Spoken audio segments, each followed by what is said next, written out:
Misi Pak, jualan apa nih Pak? Baby crab, Pak. Oh, baby crab. Ini lagi goreng ya. Bawa berapa kilo nih Pak? 25 kilo. Kecil pedas balado.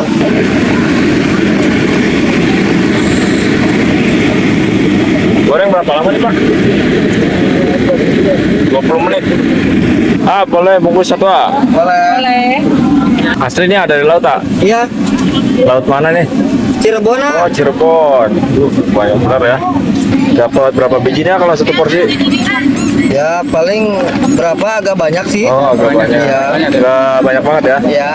Ini ada apa aja? Ada asin, balado, pedas. Boleh campur ah? Ya. Dari jam 7 pagi sampai jam 10 malam. Lokasi di mana? Lokasi di alun-alun Cianjur. 10.000 Ya. ya.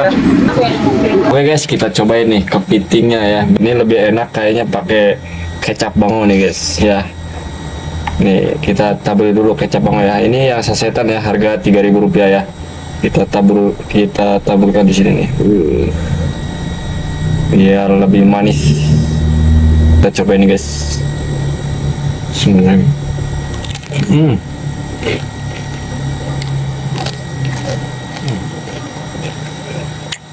Pokoknya pakai kecap bango ini masakan jadi lebih enak. Kalian wajib cobain ya.